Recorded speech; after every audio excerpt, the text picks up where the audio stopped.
নমস্কার, কেমন আছো সবাই? আশা করছি ভালো আছো। আমিও ভালো আছি। আমার একটা নতুন মিনি ব্লগে তোমাদের স্বাগত জানাই। তো আমার গলার আওয়াজ শুনে বুঝেই তো পারছো, শরীরটা তো একটা ভালো নেই, তার জন্য ব্লগ দুদিন ধরে ছাড়া হচ্ছে না। তো দেখো আজকে কাতলা মাছ নিয়ে এসে, ভালো একটা সাইজের কাতলা মাছ নিয়ে আসছি। তার জন্যই ভাবলাম চলো তোমাদের সঙ্গে একটু কথা বলতে বলতে রান্নাটা সেরে ফেলি। তো রেসিপি দেখাচ্ছি না, এমনিতে রান্নাটা সেরেছি, তোমাদের সঙ্গে কথা বলতে রান্নাটা করে ফেলি। একা একা ভালো লাগছে না তো। ট্রেনে স্কুলে গেছে, আজকে শনিবার, সকাল সকাল গেছে, দুই দিন তো 12টার ভিতরে চলে আসবে। তো এখন 12টা তো প্রায় বাজতেই গেছে, তো আমি একটু রান্নাটা সেরে ফেলি। তো দেখো 12টা বেজে গেছে, এখন মাছটা একটু ভাজা হয়েছে, লাগছে এখনই চলে আসবে, তার জন্য জলদি জলদি করে দই কাতলা করছি। ঠিক আছে, দই কাতলাটা তো তাড়াতাড়ি হয়ে যাবে, তার জন্যই দই কাতলাটা করতেছি। দই কাতলা করতে করতেই আমার ছেলে চলে আসছে, বলছে মা ভাত দাও ভাত দাও।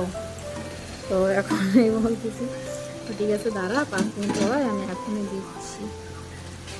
তো কাতলা মাছ দেখো কি সুন্দর কালারটা, একবার দেখো কি সুন্দর দেখা যাচ্ছে। আর মাছের সাইজগুলো আজকে সেই সাইজ না বলো। তো দেখো আমার তো তরকারি প্রায় হয়ে আসছে। এখন একটু কী করলাম, উপর দিকে একটু কাঁচা লঙ্কা দিয়ে একটু সরষের তেল দিয়ে দেখো মস্ত ঢেকে দিলাম। ঢেকে দেওয়ার পর দেখো কি সুন্দর দেখা যাচ্ছে। ছেলে চলে এসে বললাম তো, দেখো ছেলেকে বললাম এক ভাগে তরকারি হয়েছে, তরকারিটা দিয়ে খেয়ে নে তুই। তো ও নিয়ে চলে গেল। কালার একবার দেখো, এই যে মাছের রসাও করছি আমি, তো সেটা করা হয়েছে, মাছের ঝোলটা করা হয়েছে। কাতলা মাছ তো ঝোল করলে ভালো লাগে। তা ব্লগটা এখানে শেষ করে, তুমি সব ভালো থাকো, সুস্থ থাকো, সব।